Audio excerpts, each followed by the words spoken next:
वचन, सत्य वचन, अमर वचन, जीवित वचन, दिव्य वचन, सत्य वचन, अमर वचन, जीवित वचन।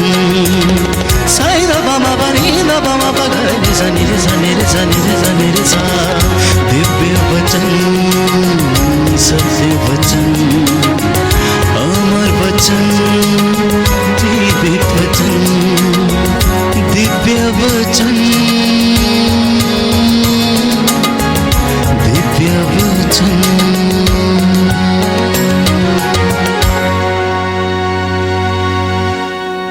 प्रियजनों, हम आपको बताने आए हैं कि यीशु आपको प्यार करता है, मुझे भी प्यार करता है। हर उस व्यक्ति को जो उस पर भरोसा रखता, ईमान लाता, वचन पढ़ता, उसकी शिक्षा पर चलता, प्रभु कहता है मैं उसे प्यार करता हूं।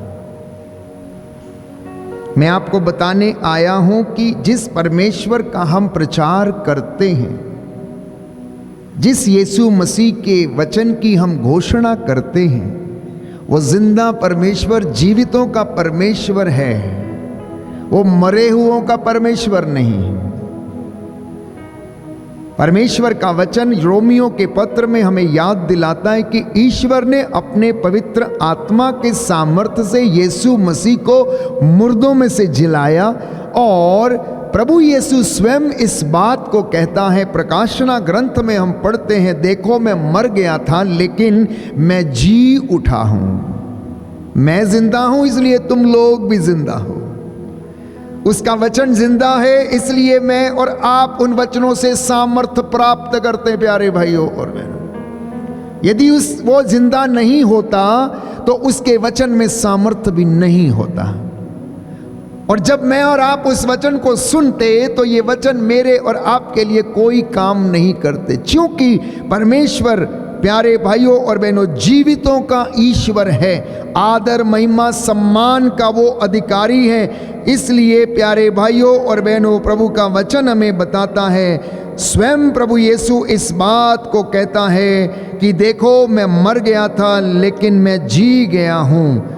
देखो मैं मर गया था लेकिन मैं जी गया हूं। हालेलुया, यीशु की स्तुति हो, यीशु को धन्यवाद, यीशु की आराधना हो, यीशु की महिमा हो, यीशु को धन्यवाद। Hallelujah, hallelujah, hallelujah, hallelujah. लिखा है प्रकाशना ग्रंथ अध्याय 1, प्रकाशना ग्रंथ अध्याय 1 पद संख्या 17 और उससे आगे। मैं उसे देखते ही मृतक जैसा उसके चरणों पर गिर पड़ा। उसने मुझ पर दाहिना हाथ रखकर कहा, मत डरो, प्रथम और अंतिम मैं हूं। प्रथम और अंतिम मैं हूं, जीवन का स्रोत मैं हूं। मैं मर गया था और देखो मैं अनंत काल तक जीवित रहूंगा। मृत्यु और अधोलोक की कुंजियां मेरे पास हैं। हालेलुया। दाहिना हाथ उठाकर वचन दोहराएंगे। प्रकाशना ग्रंथ अध्याय 1 पद संख्या 17। प्रभु का वचन कहता है, मैं उसे देखते ही मृतक जैसा उसके चरणों पर गिर पड़ा।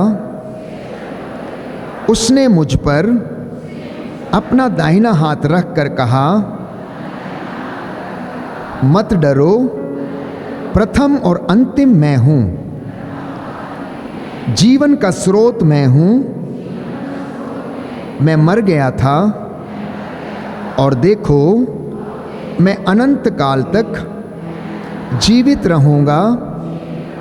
मृत्यु और अधोलोक की कुंजियां मेरे पास हैं। Hallelujah, hallelujah. कौन कह रहा है? यीशु मसीह। किसको कह रहा है? योहन को कह रहा है, क्योंकि योहन ने एक दिव्य दृश्य देखा और उस दृश्य को जब उसने देखा तो ये सारी बातें प्रभु उससे बातें कर रहा था और उसको समझा रहा था और उसको ये कह रहा था, मानव पुत्र जो तुम देख रहे हो, जो तुम सुन रहे हो, सब कुछ इस किताब में लिखो, आने वाले भविष्य के विषय में लिखो। और यीशु मसीह उसे कह रहा है, प्रथम और अंतिम मैं हूं। मैं मर गया था लेकिन मैं जी उठा हूं। मृत्यु और अधोलोक की कुंजियां मेरे पास है। तो जब कुंजियां उसके पास हैं, जब वो चाबी उसके पास है, स्वर्ग जाने का जब रास्ता वो है, तो प्यारे भाइयों और बहनों, मैं समझता हूं हर एक व्यक्ति को, हर एक विश्वासी को, हर एक अनुयायी को प्रभु के पास आने की आवश्यकता है। और इतना ही नहीं, पवित्र बाइबल बार बार हमें समझाती है कि प्रभु आपको और मुझे बुलाता रहता है, आवाज देकर बुलाता रहता, मेरे बेटे कहाँ चले गए, मेरी बेटी तू क्यों इतना दूर चली गई। नौजवान बेटे बेटियां जो दूर दराज में इधर उधर रहकर शहरों में काम करते हैं, उनमें से अधिकांशता कई लोग प्रभु के वचन को ना तो सुन पा रहे हैं, ना वो मिस्सा बलिदान में भाग लेते हैं। वो अपने ही कार्यों में, अपनी ही पढ़ाई में मशगूल हैं। और इतना ही नहीं, कई एक नवयुवक और युवतियां प्रभु से दूर भटके हुए हैं। प्रार्थना का अभाव है, संस्कारों को योग्य रीति से ग्रहण करने का उनकी जिंदगी में अभाव है।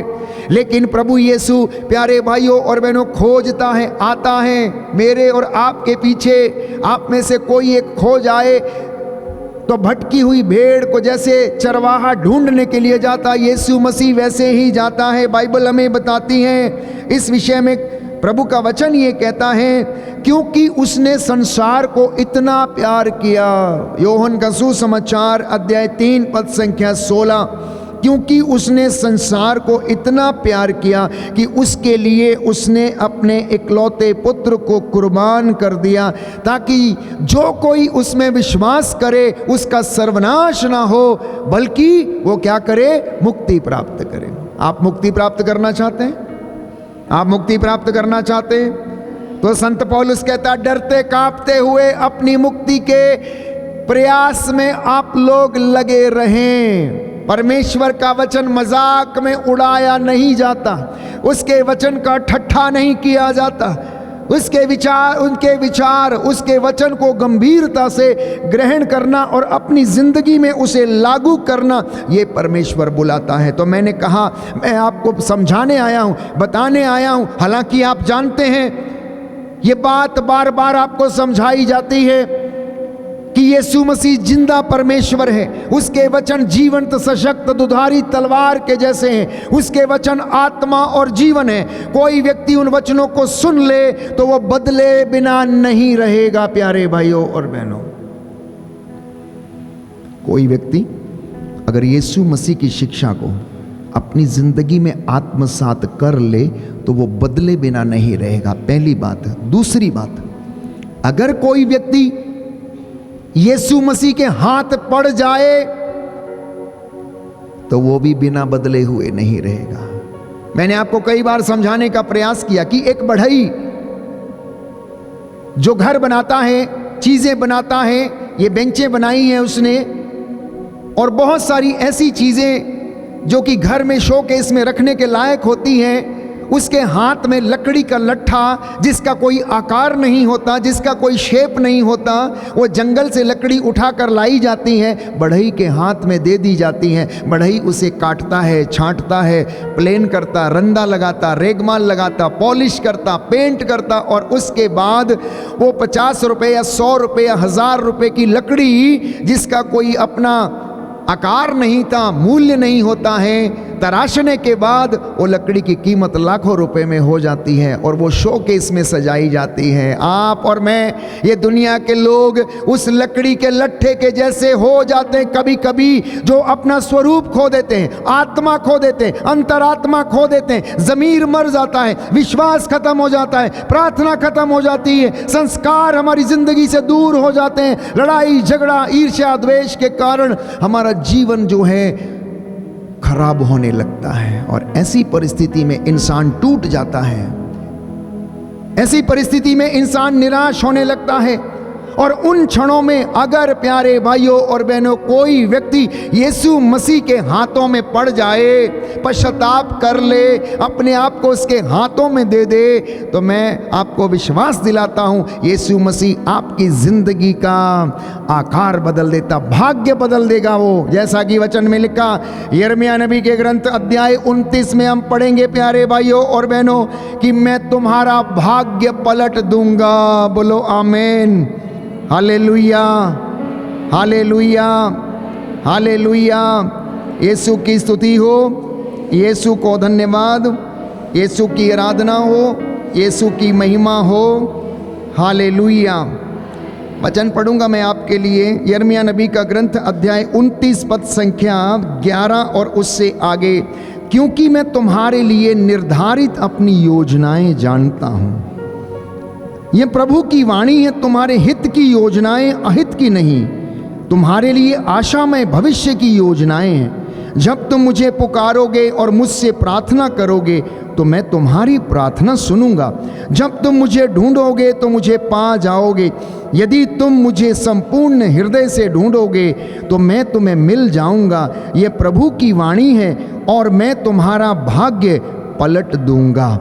मैं तुम्हें उन सब राष्ट्रों और उन सब स्थानों से जहां मैंने तुम्हें निर्वासित कर दिया है यहां फिर एकत्र करूंगा। ये प्रभु की वाणी है। बोलिए आमीन, हालेलुया, हालेलुया। तो अगर आप बदलना चाहते हैं, अगर आप अपने जीवन में उन्नति चाहते हैं तो अपने आप को प्रभु के हाथों में देना, क्योंकि प्रभु ये कहता है मैं तेरा भाग्य पलट दूंगा, मैं तेरा भाग्य पलट दूंगा। एकमात्र व्यक्ति जिसने ये बात कही, पवित्र बाइबल इसके विषय में साक्ष्य देता है कि परमेश्वर ये कहता है कि मुझसे प्रार्थना कर, मैं तेरी प्रार्थना सुनूंगा। मुझे जब तुम ढूंढोगे तो मैं मिल जाऊंगा। यदि तुम मुझे पूरे हृदय से ढूंढोगे तो मैं तुम्हें मिल जाऊंगा। यह प्रभु की वाणी है, मैं तुम्हारा भाग्य पलट दूंगा। आप अपने आप को बदलने की बात कर रहे थे कि हम बदलना चाहते हैं, हम जीवन को बदलना चाहते हैं, अपने व्यक्तिगत जीवन को बदलना चाहते हैं। अपने आप को प्रभु के हाथों में देना, वो आपको ऐसा बदल देगा, ऐसा बदल देगा प्यारे भाइयों और बहनों कि आपकी जिंदगी में सल्यूट बढ़ने लगेंगे। लोग ये कहना शुरू करेंगे कि वास्तव में ये बेटी, ये बेटा, ये फादर, ये सिस्टर, ये लोकधर्मी, ये विश्वासी, ये अनुयायी सच में प्रभु का दास है, सच में प्रभु का बच्चा है, सच में प्रभु की बच्ची है, क्योंकि ये प्रभु की आज्ञाओं का पालन करता, उन पर चलता, उसकी शिक्षा पर चलता है। इसलिए यीशु कहता है, जो व्यक्ति ये कहता है कि मैं प्रभु को प्यार करता हूं लेकिन शिक्षा का पालन नहीं करता, वो झूठ बोलता है। लेकिन जो व्यक्ति ये मेरी शिक्षा पर चलता है तो मेरी आज्ञाओं का पालन भी करता है, वो मेरा शिष्य है, वो मेरा बेटा है, वो मेरी बेटी है। इसलिए प्यारे भाइयों और बहनों, परमेश्वर ने मुझसे और आपसे बेइंतहा मोहब्बत की, बेइंतहा प्यार किया। उसने अपना इकलौता बेटा मेरे और आपके लिए, सारी मानव जाति के लिए कुर्बान कर दिया। कौन अपना इकलौता बेटा देता है? मां मरियम अपने भरे जवानी में पुत्र को प्यारे भाइयों और बहनों क्रूस के ऊपर लटकते हुए देखती हैं। प्यार की वो कीमत, क्रूस की ओर आंखें उठा के देखना, आपको पता चलेगी। प्यार की वो लंबाई, वो चौड़ाई, वो गहराई आपको क्रूस पर पता चलेगा। कितना मोहब्बत, कितना प्यार प्रभु ने इस दुनिया से किया, लोगों से किया, उसने क्रूस पर दिखाया। उसने क्रूस को गले लगाया। वो चिन्ह जो श्राप का चिन्ह माना जाता था, मेरे और आपके लिए वो उसके ऊपर चढ़ गया प्यारे भाइयों और बहनों। ये उसके प्यार का चिन्ह है, ये उसके प्यार की निशानी है। ईश्वर क्यों इंसान से इतनी मोहब्बत करता है? मैंने आपसे कहा कि ईश्वर आपसे प्यार करता है, पर क्यों करता है? क्योंकि पवित्र बाइबल इसके विषय में साक्ष्य देती है कि उसने हमें अपनी हथेलियों पर गढ़ा। दाऊद नबी भजन संहिता 139 में लिखता है कि मैं अपने आप को कहाँ छिपाऊं, मैं कहाँ जाऊं, जहां भी मैं जाता हूं वहां तू है। तूने मेरी हड्डियों को बढ़ते हुए देखा। जब मैं माँ के गर्भ में अंधेरे गर्त में गड़ा जा रहा था, तब तूने मेरी हड्डियों को देखा। भजन संहिता स्त्रोत संख्या 139, सुंदर स्त्रोत है। अगर आप उसको पढ़ेंगे तो प्यारे भाइयों और बहनों, वहाँ पर दाऊद नबी इन सारी बातों को प्रकट करता है। तो परमेश्वर हमें क्यों इतना प्यार करता है, बाइबल हमें इसके विषय में बताती है। उत्पत्ति ग्रंथ अध्याय 2 पद संख्या 7, उत्पत्ति ग्रंथ अध्याय 2 पद संख्या 7 लिखा है कि ईश्वर ने मिट्टी का पुतला बनाया, उसके नथुनों में प्राण वायु फूंक दी और उसमें जीवन आ गया। ईश्वर ने क्या किया? मिट्टी का पुतला बनाया,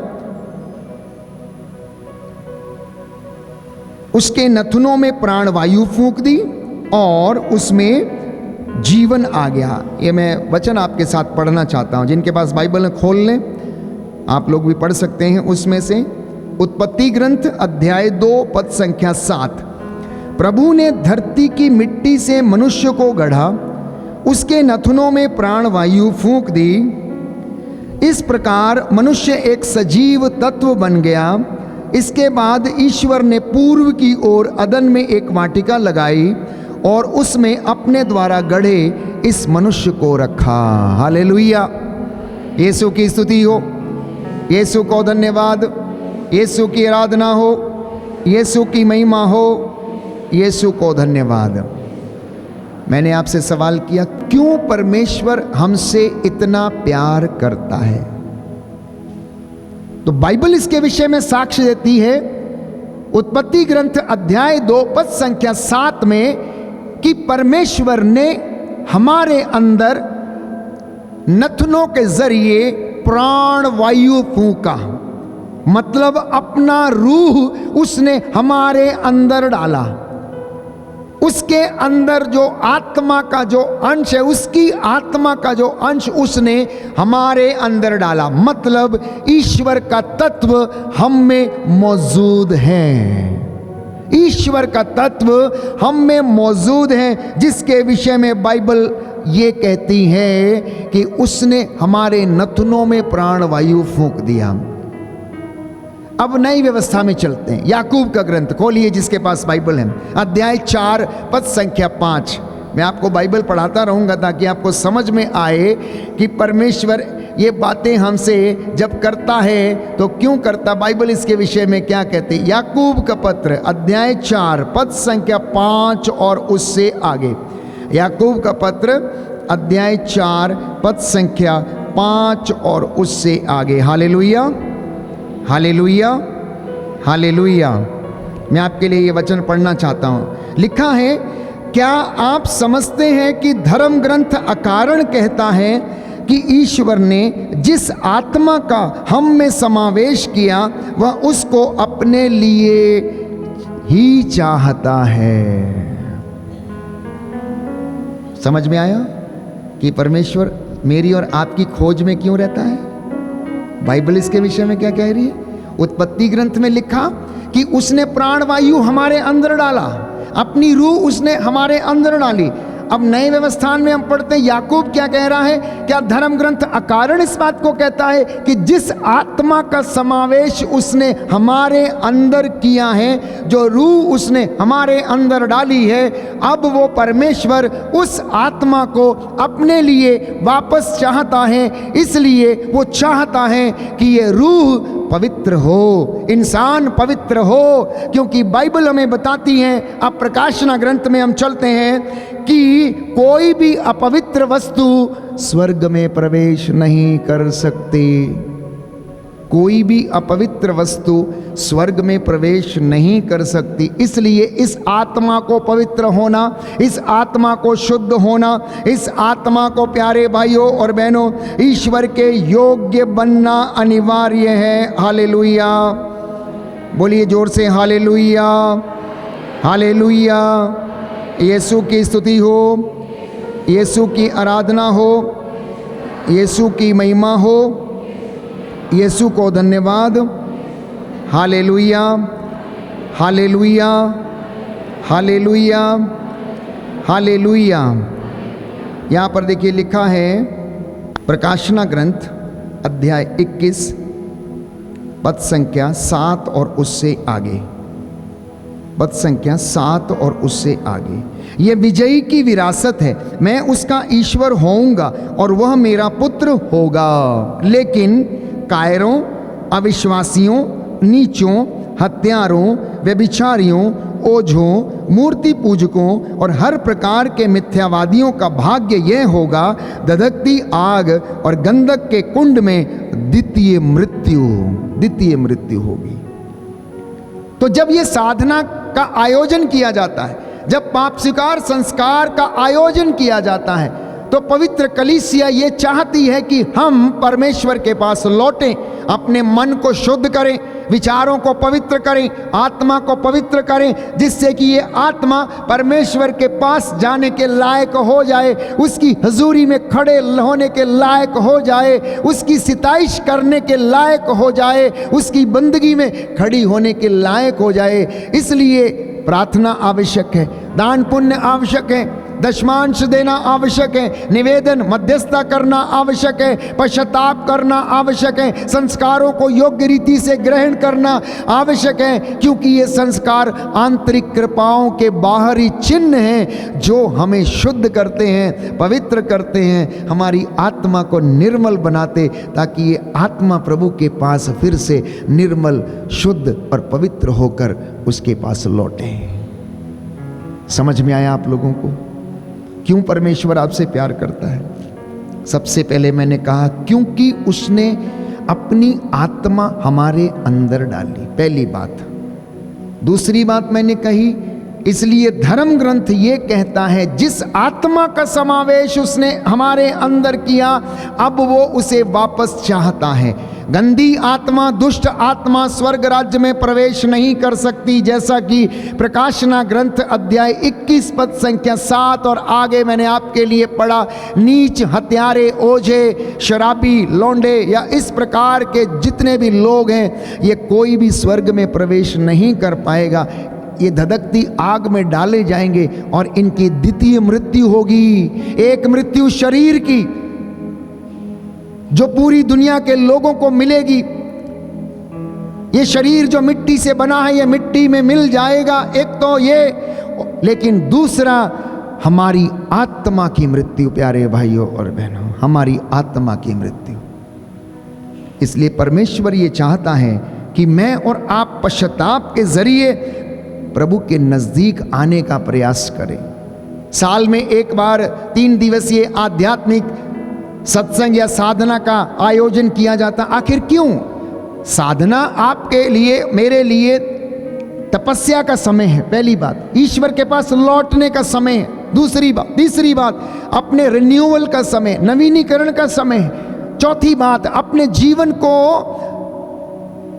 बाइबल के अनुसार देख सकें, ये वो समय है। ईश्वर की बातों को हम सुन सकें पवित्र शास्त्र से, ये वो समय है। ईश्वर से कुछ मशवरा कर सकें, ये वो समय है। अपने दुखों को परमेश्वर के सामने रख सकें, ये वो समय है। परमेश्वर हमें आशा देता और हमें नवजीवन का संचार करता, हम उसको सुने, उसके पास लौटें, पश्चाताप करें। साधना का ये वो पवित्र समय है। The renewal of one self, मतलब अपना व्यक्तिगत नवीनीकरण, पारिवारिक नवीनीकरण, कलीसिया का नवीनीकरण, आध्यात्मिक जीवन का नवीनीकरण। Hallelujah, hallelujah. यीशु की स्तुति हो, यीशु को धन्यवाद, यीशु की आराधना हो, यीशु की महिमा हो, यीशु को धन्यवाद। हालेलुया। अक्सर होता क्या है हमारी जिंदगी में, होता क्या है, ये जो आत्मा परमेश्वर ने हमारे अंदर डाला है, ये ईश्वर से जुड़ के नहीं रहता है, ईश्वर से जुड़ के नहीं रहता है। और इसीलिए इसकी जिंदगी में इतना कष्ट, इतना दुख, इतनी परेशानी, इतनी सफरिंग्स, इतनी चिंता, इतना ज़्यादा कष्ट उसकी जिंदगी में आता है, क्योंकि आत्मा प्रभु से जुड़ी हुई नहीं है। आत्मा प्रभु से जुड़ी हुई नहीं।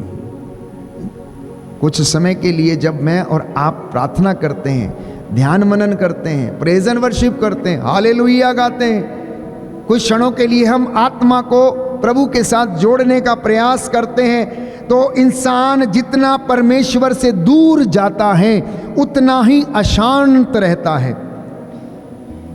उसके मन में जो भी विचार हैं, जो लालच है, धन संपत्ति, पैसा, उसे जो आनंद प्रदान करता है, इंसान प्यारे भाइयों और बहनों उसी में खो सा जाता है। उसकी जिंदगी में क्रोध पनपने लगता है।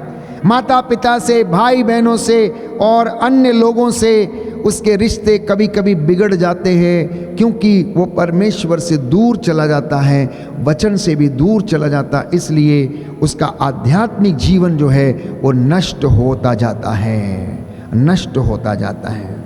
तो इसलिए प्रभु का वचन स्तोत्र संख्या 49 साम नंबर 49, साम नंबर 49 वर्स 8 to 9 लिखा हुआ है, मनुष्य ना तो अपने भाई का उद्धार कर सकता और ना उसके जीवन का मूल्य ईश्वर को दे सकता है। सुन लीजिए ध्यान से, कोई भी मनुष्य अपने भाई का उद्धार नहीं कर सकता और ना ही उसके जीवन का मूल्य परमेश्वर को दे सकता है। प्राणों का मूल्य इतना ऊंचा है कि किसी के पास पर्याप्त धन नहीं है। इसलिए अपने प्राणों की रक्षा करना, अपने जीवन की रक्षा करना, अपने आध्यात्मिक जीवन की रक्षा करना, अपनी आत्मा की रक्षा करना, अपने विश्वास की रक्षा करना, क्योंकि इनका मूल्य इतना ज्यादा है कि कोई इसके बदले में आपको धन और संपत्ति नहीं दे सकता है। इसलिए यीशु ने कहा मत्ती के सुसमाचार अध्याय 16 पद संख्या 26 और उससे आगे, मनुष्य को इससे क्या लाभ यदि वो सारा संसार प्राप्त कर ले लेकिन अपनी आत्मा को गंवा दे। What does it profit, what does it profit to man if he loses his soul and gains rest of the things of the world. इससे मनुष्य को लाभ क्या है कि यदि वो अपना अंतरात्मा खो दे, अपनी आत्मा खो दे और दुनिया की सारी चीजें प्राप्त कर ले। प्यारे भाइयों और बहनों, इससे उसे कोई लाभ नहीं है। तो यीशु मेरी और आपकी आत्मा का उद्धार करना चाहता है, उसे पवित्र करना चाहता है, ताकि ये आत्मा स्वर्ग राज्य में निखर के पवित्र होकर प्रवेश कर सके, क्योंकि कोई भी अपवित्र वस्तु स्वर्ग राज्य में बाइबल कहती है प्रवेश नहीं कर सकती। अभी सीक्वेंस सुनिए ध्यान से।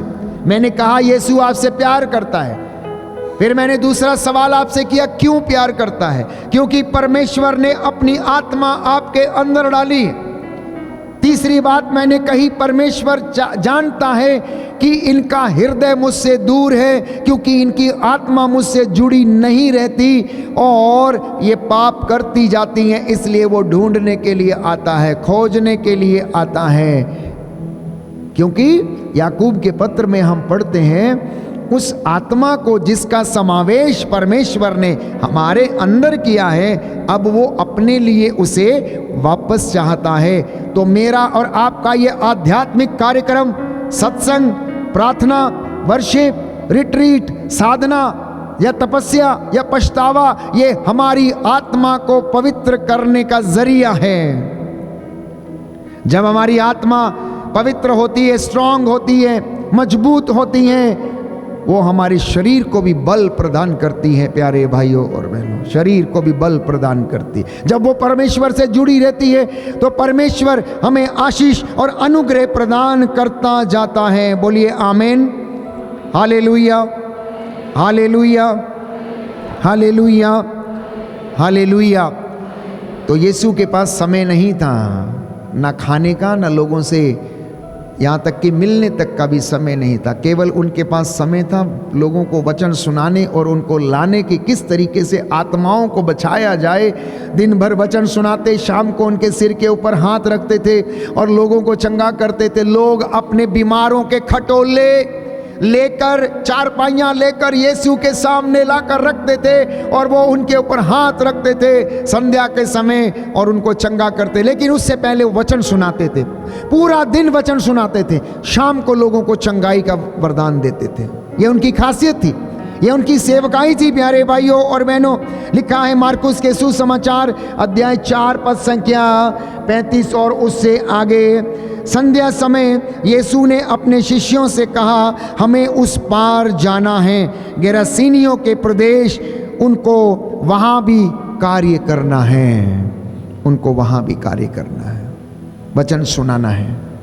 इसलिए सबसे बड़ा साक्ष्य यदि आप दे सकते हैं किसी को तो वो ये है, लोगों को ये बताना यीशु उद्धार करता है, लोगों को सामने ये गवाही देना यीशु चंगा करता है, लोगों को ये बताना मेरा यीशु जीवितों का परमेश्वर है, लोगों से ये बताना कि यीशु मसीह ने अंधों को आंखें दी, बहरों को कान दिए, गूंगों को वाणी दी, लंगड़ों को पांव दिए, अर्धांग रोगियों को चंगा किया, मुर्दों को जिलाया, जलोदर से पीड़ित व्यक्ति को चंगा किया, रक्तस्राव पीड़ित स्त्री को चंगा किया, 38 बरस के अर्धांग रोगी को चंगा किया, 12 बरस की रक्तस्राव पीड़ित स्त्री को चंगा किया, 38 बरस की कुबड़ी स्त्री को उसने सीधा किया।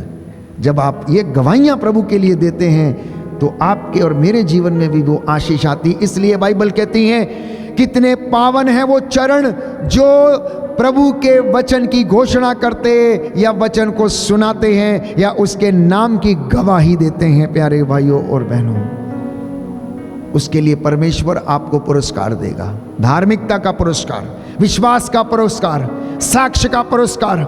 इसलिए साक्ष्य देने से कभी भी चूकना नहीं, कभी भी पीछे नहीं हटना।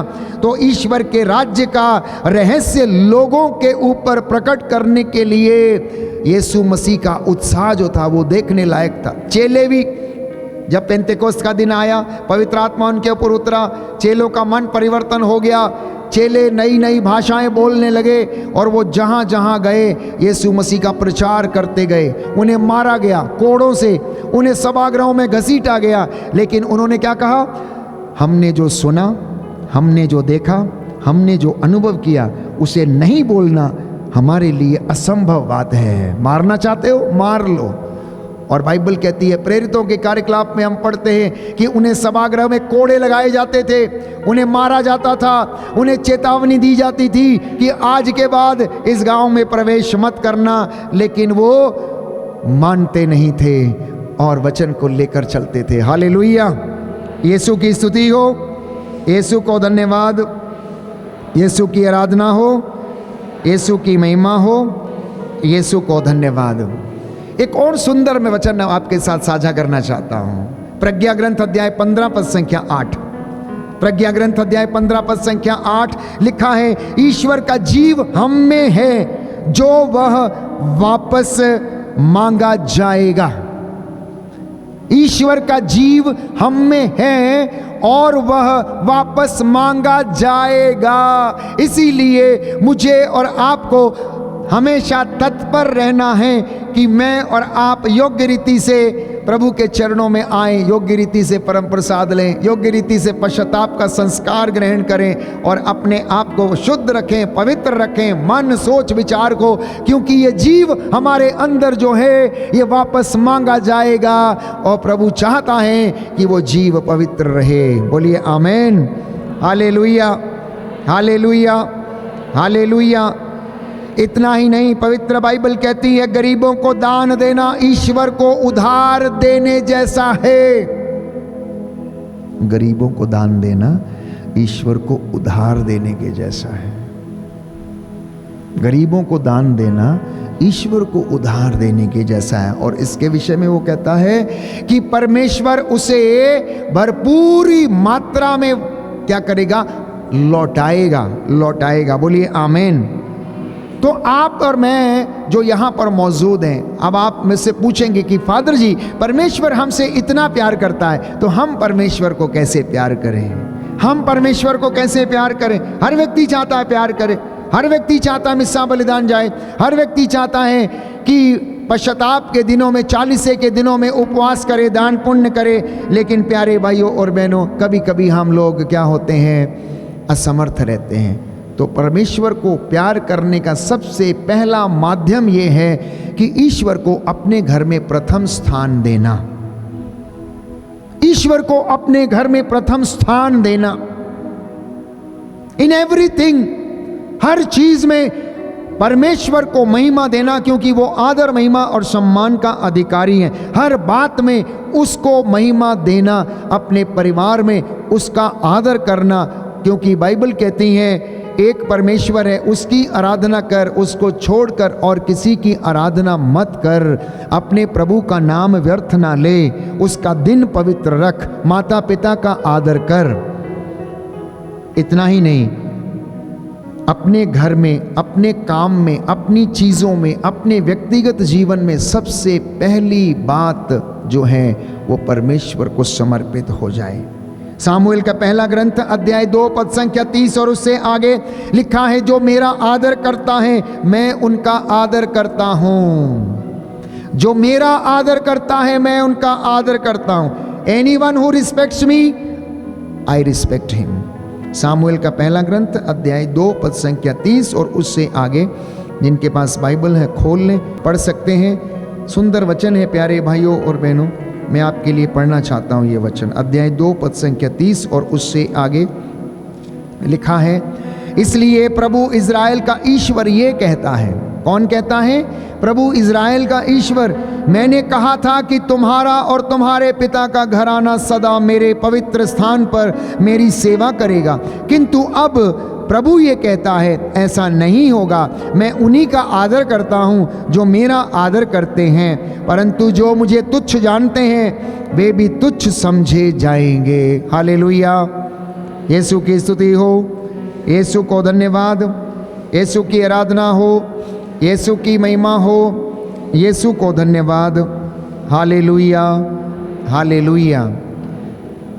तो पहली बात जिसके द्वारा आप परमेश्वर को प्यार कर सकते हैं कि आप उसे अपने जीवन में प्रथम स्थान दें, अपने घर में प्रथम स्थान दें। आप दो और आपके दो नित्य सवेरे या संध्या के समय एक साथ बैठकर प्रभु के आदर में भजन गीत गाया करिए, स्तोत्र दोहराया करिए, वचनों को दोहराया करिए, क्योंकि बाइबल ये कहती है ये शब्द तुम्हारे लिए निरे शब्द नहीं है, इन पर तुम्हारा जीवन निर्भर है। इन्हें राह चलते, बैठते, उठते, सोते समय, यात्रा करते समय तुम इनको क्या किया करो? पढ़ा करो, मनन चिंतन किया करो और इसे अपनी बच्चों को पढ़कर सुनाया करो, क्योंकि ये तुम्हारे लिए निरे शब्द नहीं है, इन पर तुम्हारा जीवन निर्भर है। बोलो आमीन। Hallelujah, hallelujah, hallelujah. यीशु की स्तुति हो, यीशु को धन्यवाद। अध्याय 32 विधि विवरण ग्रंथ अध्याय 32 पद संख्या 46 और उससे आगे। Book of Deuteronomy chapter 32 verse 46 onwards. तब वह उनसे बोला, इन शब्दों को जिन्हें मैंने आज तुमको सुनाया अपने हृदय पर अंकित करना। कहाँ पर अंकित करना है? कहाँ पर अंकित करना है? आप उसे कागज में लिख रहे हैं, किताब में लिख रहे हैं, यहां से घर जाने के बाद आप खोल कर नहीं देखेंगे, मुझे पता है आप खोल कर नहीं देखेंगे, क्योंकि आपके पास समय नहीं है। आपके पास अपने दफ्तर का समय है, सब चीजों का समय है। You may read, may not read. इसलिए बाइबल ये कहती है, बाइबल में नहीं लिखा कि इसे नोट करके रख, उसमें लिखा इसे अपने हृदय पर अंकित कर, हृदय पर अंकित कर। अगला वचन है, अपने बच्चों को आदेश दो कि वे इस संहिता के सब शब्दों का सावधानी से पालन करें। बच्चे बिगड़े हुए हैं, नवयुवक युवतियां अपने मार्ग से भटके हुए। क्यों? क्योंकि माता पिता शायद अपनी जिम्मेदारियों से भटक गए। शायद उन्होंने ये वचन नहीं पढ़ा जहां परमेश्वर का आदेश है कि ये वचन अपने बच्चों को पढ़कर सुना। लिखा है, मैं फिर से पढ़ता हूं आपके लिए। अपने बच्चों को आदेश दो कि वे इस संहिता के सब शब्दों का सावधानी से पालन करें। ये तुम्हारे लिए निरे शब्द नहीं, बल्कि इन पर तुम्हारा जीवन निर्भर है। इनका पालन करने से तुम दीर्घ काल तक उस देश में जीवित रहोगे जिसे अपने अधिकार में करने तुम यर्दन पार करने वाले हो। मेरा आदेश नहीं, प्रभु का आदेश है कि माता पिता इन वचनों को अपने बच्चों को सुनाया करें। अगर आप वचन सुनाएंगे, उन्हें बाइबल उठाना सिखाएंगे, उन्हें संस्कारों में भाग लेना सिखाएंगे, उनके सामने आप प्रार्थना करेंगे, तो प्यारे भाइयों और बहनों, वो बच्चा बुढ़ापे में भी उस शिक्षा से कभी नहीं भटकेगा। लेकिन अधिकांशतः माता पिता अपनी जिम्मेदारियों से भटक गए, इसलिए आज उनके बच्चे भी भटके हुए हैं। आज उनके बच्चे भी भटके हुए हैं प्यारे भाइयों और बहनों, और वो कहना नहीं मानते। इसलिए प्रभु का वचन हमें बार बार समझाता है। विधि विवरण ग्रंथ अध्याय 30 पद संख्या 15 और उससे आगे, आज मैं तुम लोगों के सामने जीवन और मृत्यु, भलाई और बुराई दोनों रख रहा हूँ। तुम्हारे प्रभु ईश्वर की जो आज्ञाएं आज मैं तुम्हें दे रहा हूँ, यदि तुम उनका पालन करोगे, यदि तुम अपने प्रभु ईश्वर को प्यार करोगे, उसके मार्ग पर चलोगे, उसकी आज्ञाओं, विधियों तथा नियमों का पालन करोगे, तो तुम जीवित रहोगे, तुम्हारी संख्या बढ़ती जाएगी, और जिस देश पर तुम अधिकार करने जा रहे हो उसमें प्रभु ईश्वर तुम्हें आशीर्वाद प्रदान करेगा। क्या प्रदान करेगा? क्या प्रदान करेगा? आशीर्वाद प्रदान करेगा। किसी चीज की जरूरत नहीं रहेगी। आशीर्वाद मतलब everything in abundance, everything in abundance. हर वो चीज प्यारे भाइयों और बहनों, परमेश्वर जो आपको देगा वो फलवंत होगी। आशीर्वाद उसके ऊपर ठहरेगा और आपके घर, आपके परिवार को प्रभु ब्लेस करेगा और आशीर्वाद प्रदान करेगा। लिखा है, तब प्रभु तुम्हें अपने सब कार्यों में पूरी सफलता प्रदान करेगा। वो तुम्हारी संतति की, तुम्हारे पशुओं की और तुम्हारी भूमि की उपज की वृद्धि करेगा, क्योंकि तुम्हें अपने पूर्वजों की तरह प्रभु की कृपा दृष्टि प्राप्त होगी। कई बार दुनिया लोग प्यारे भाइयों और बहनों कहते हैं, हमारे घर में प्रभु का आशीर्वाद नहीं है, हम बर्बाद हो गए, हमारा भाग्य फूटा हुआ है, हम उन्नति नहीं कर पाते हैं। मैं समझता हूँ इसीलिए उन्नति नहीं कर पाते हैं क्योंकि परमेश्वर के वचन का अभाव है, परमेश्वर के आशीर्वाद का अभाव है। आशीर्वाद आया लेकिन ठहरता नहीं, क्योंकि हमारा जीवन अच्छा नहीं।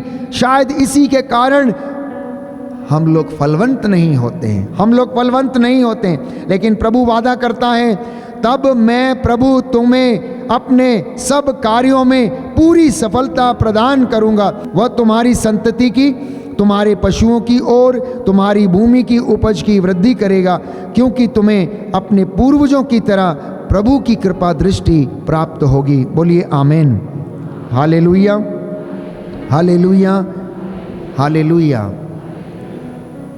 तो दूसरी बात मैंने कही, ईश्वर के वचन को अपनी जिंदगी में क्या करना? हृदय पर अंकित करना, तो आप प्रभु को प्यार करेंगे। तीसरी बात,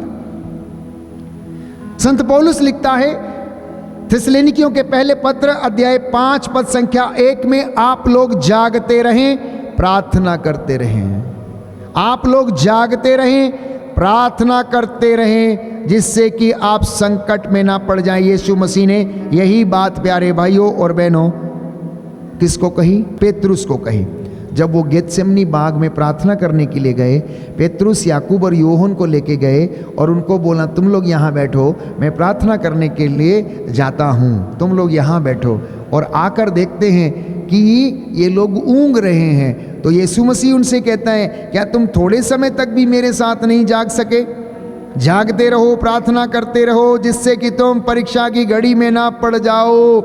देखो मेरे शत्रु, मेरे विरोधी आ रहे हैं, तुम लोग जागते रहो। इतना ही नहीं, संत पौलुस प्यारे भाइयों और बहनों पेतरुस के पहले पत्र अध्याय 5 पद संख्या 7 में फिर से हमें बताता है और लिखता है कि तुम्हारा शत्रु दहाड़ते हुए शेर के समान विचरता फिरता है, किसे फाड़ खाए। इसलिए आप संयम रखना, धैर्य रखना। तो संत पौलुस मुझे और आपको समझाता है कि ईश्वर को प्यार करना का अर्थ है जागते रहना, जागते रहना। चौथी बात, कलोसियों के पत्र अध्याय 4 पद संख्या 2 और उससे आगे लिखा, आप लोग सजग होकर प्रार्थना और धन्यवाद में लगे रहे। आप हमारे लिए भी प्रार्थना करें, जिससे ईश्वर हमें सुसमाचार सुनाने का तथा मसीह का रहस्य, जिसके लिए मैं अभी बेड़ियों से जकड़ा हुआ हूँ, घोषित करने का सुअवसर प्रदान करे, सुअवसर प्रदान करे। जब हम इन बातों को सुनते हैं, वचन को सुनते हैं, तो ये वचन हमें प्रोत्साहित करते, हमें हमारी जिंदगी में उत्साह बढ़ते हैं। चौथी बात, प्रभु को प्यार करने की प्यारे भाइयों और बहनों, याकूब का ग्रंथ अध्याय 1 पद संख्या 21, ये बाइबल हमसे सवाल भी करती है, हमें उत्तर भी देती है। ये बाइबल हमसे सवाल भी करती है, हमें उत्तर भी देती है। आप पूछ रहे हैं कि प्रेम कैसे करना चाहिए, बाइबल बता रही कि ईश्वर को प्रेम करने का क्या माध्यम है, क्या साधन है। याकूब लिखता है अध्याय 1 पद संख्या 21, आप लोग हर प्रकार की मलिनता और बुराई दूर करें, नम्रता पूर्वक ईश्वर का वचन ग्रहण करें जो आप में रोपा गया है। हालेलुया, यीशु की स्तुति हो, यीशु को धन्यवाद, यीशु की आराधना हो, यीशु की महिमा हो, यीशु को धन्यवाद। Hallelujah, hallelujah, hallelujah.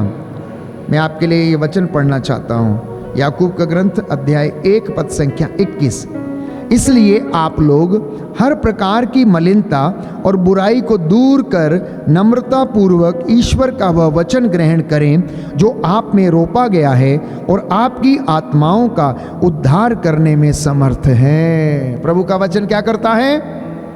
प्रभु का वचन क्या करता है? आत्मा का उद्धार करने में समर्थ है। ये पवित्र बाइबल हमें समझा रही है। ये वचन यूं ही नहीं बोला जाता, यूं ही नहीं सुनाया जाता। समय असमय जब भी मौका मिले ये वचन को दोहराना, बोलना, ये जीवंत, सशक्त और दुधारी तलवार के जैसा है और प्रभु का वचन है और ये उसकी आत्मा है जो बोलती है और ये मेरी और आपकी आत्मा का उद्धार करने में सामर्थ है। संत पौलुस लिखता है याकूब को अध्याय 1 पद संख्या 21 और उससे आगे। प्यारे भाइयों और बहनों, इतना ही नहीं, प्रभु का वचन हमें याद दिलाता है कि यदि तुम ईश्वर को प्रसन्न करना चाहते हो तो अपने आप को पवित्र करना, अपने आप को पवित्र करना।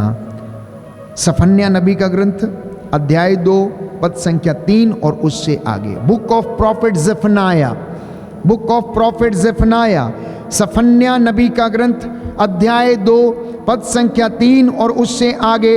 ओ प्रभु के आदेशों पर चलने वालों, पवित्रता और विनम्रता की साधना करना। ओ प्रभु के आदेश पर चलने वाले लोगों, अगर कुछ करना चाहते हो, आध्यात्मिक जीवन में कुछ करना चाहते हो, तो सबसे पहले ईश्वर का आदेश है पवित्रता की साधना करना, विनम्रता की साधना करना। साधना करने के लिए आप कोट्टा आश्रम जाते होंगे, वेलंकणी माता के आश्रम जाते होंगे, कई जगह पर साधनाओं में भाग लेने के लिए जाते होंगे, कई जगह में तपस्या करने के लिए जाते होंगे, कई जगह तीर्थ करने के लिए जाते होंगे। क्या कभी पवित्रता की साधना किया? क्या कभी विनम्रता की साधना किया? क्या कभी प्रेम की साधना किया? क्या कभी शांति की साधना किया? अपने दिल और दिमाग की दूरी कभी नाप कर देखी कि इसमें और इसमें क्या अंतर है? ये कहता है प्रेम करो, ये कहता है समय नहीं है, ये कहता है दान दे दो, ये कहता है पैसा नहीं है, ये कहता है इसको क्षमा कर दो, ये कहता है नहीं इससे बदला लेना है। इसने मुझे घात पहुंचाया है। यहां से यहां की यात्रा कभी करके देखिएगा, बड़ा डिफिकल्ट है। 500 किलोमीटर की यात्रा करके जा सकते हैं, लेकिन यहां प्यारे भाइयों और बहनों, यहां से 1.5 फुट की यात्रा करना आपके और मेरे लिए मुश्किल होगा, क्योंकि हृदय हमेशा हमारे मन में उठने वाले विचारों के विपरीत बातों को सोचता है और मन हमारे हृदय में विपरीत उठने वाली बातों के विपरीत सोचता है। यहाँ पर ममता है, यहाँ पर ममता है, लेकिन यहाँ रीजन है, यहाँ तर्क है। इधर तर्क नहीं है, इधर दया है, इधर प्रेम है, इधर करुणा है। तर्क तो यहाँ है, मुझे क्यों करना चाहिए, वाई शुड आई डू, क्यों करूं, इसने मेरा क्या किया है, इसने मेरे लिए क्या किया जो मैं इसको दे दूं। कौन करता है? दिमाग करता है। लेकिन हृदय फिर भी कहता है नहीं, क्षमा करना चाहिए, क्षमा में ही जीवन है, क्षमा करने से ही क्षमा मिलेगी, प्रेम करने से ही प्रेम मिलेगा। ये हृदय की बातें हैं प्यारे भाई और बहनों। तो यात्रा करना है तो पवित्रता की यात्रा करना, विनम्रता की साधना करना, अपने दिल और दिमाग के अंदर प्यारे भाइयों और बहनों जो इसमें अंतर है उसको कभी तोल कर देखना, पढ़ कर देखना, कभी सोचना, पूछना। तब परमेश्वर के आप बहुत करीब चले जाएंगे, तब परमेश्वर के आप बहुत करीब चले जाएंगे। आप परमेश्वर प्रभु यीशु के मनोभावों को प्यारे भाइयों और बहनों जानने लगेंगे। इसलिए संत पौलुस कहता है ईसा का मनोभाव धारण करो, क्योंकि उनके दिल और दिमाग दोनों एक जैसा सोचते थे। वो जो कहते थे वो करते थे, वो जो कहते थे वो करते थे। उन्होंने कभी तर्क वितर्क नहीं किया प्यारे भाइयों और बहनों। जब बात खिलाने की आई, लोगों को भोजन देने की आई, लोगों को चंगा करने के लिए आई, उन्होंने ये नहीं पूछा why should I heal you, मैं तुम्हें चंगा क्यों करूं, मैं तुम्हें माफ क्यों करूं। उन्होंने नहीं पूछा, उन्होंने सवाल जवाब नहीं किया। उड़ाऊ पुत्र जो अपने पिता के घर में वापस जाता है, उसके पिता ने सवाल नहीं किया तू कहाँ था इतने दिन, पैसा कहाँ दिया, किसको दे दिया, क्यों नहीं आया, क्यों चला गया था, why have you come. No questions, only acceptance, acceptance, acceptance. आ गया है, ये मर गया था, ये जी गया है, ये खो गया था, ये मिल गया है। आनंद मनाना हमारे लिए उचित है। जाओ बड़े भोज का प्रबंध करो, जाओ इसके पैरों में जूते चप्पल पहनाओ, जाओ इसे कुर्ता लाकर पहनाओ, इसकी उंगली में अंगूठी लाकर पहनाओ। ये पिता का स्वभाव है, ये ईश्वर का स्वभाव है जिसके लिए वो तरसता रहता है। आप में से कई ऐसे लोग हैं जिन्होंने अपने बुरी बातों के द्वारा परमेश्वर को दुखी किया और वो दूर चले गए। परमेश्वर प्यारे भाइयों और बहनों, पवित्र बाइबल हमें बताती है, कहता है तेरे अहंकार के कारण मुझे रोना पड़ेगा, तेरे अहंकार के कारण एक दिन मुझे एकांत में बैठकर रोना पड़ेगा। इसलिए तुम लोग पवित्र आत्मा को दुखी ना किया करो, तुम लोग पवित्र आत्मा को दुखी ना किया करो। हालेलुया, यीशु की स्तुति हो, यीशु को धन्यवाद, यीशु की आराधना हो, यीशु की महिमा हो, यीशु को धन्यवाद। आइए हम प्रार्थना करेंगे, प्रभु हमें आशीष दे। जो वचन बोला गया है वो हमारी ज़िंदगी में 100 गुना फल लाए। प्रभु आपको प्यार करता है, वो जीवितों का परमेश्वर है, आदर महिमा सम्मान का अधिकारी है। इसलिए उसे अपनी ज़िंदगी में प्रथम स्थान देना। उसने हमारी शरीर में अपने आत्मा को डाला है, इसलिए उस आत्मा को वो प्रभु वापस चाहता है। हमें पवित्रता की साधना करने की आवश्यकता है, विनम्रता की साधना करने की आवश्यकता है। हमें उसके वचन को अपने हृदय पर अंकित करने की आवश्यकता है। आइए हम प्रार्थना करें कि प्रभु हमें आशीष दे, अनुग्रह प्रदान करे, जिससे कि ये वचन हमारे जीवन में जो बोए गए हैं 100 गुना फल लाए। प्रणाम मरियम, कृपा पूर्ण, प्रभु तेरे साथ, धन्य तू स्त्रियों में, धन्य तेरे गर्भ का फल यीशु। हे संत मरिया, परमेश्वर की माँ, प्रार्थना कर हम पापियों के लिए अब और हमारे मरने के समय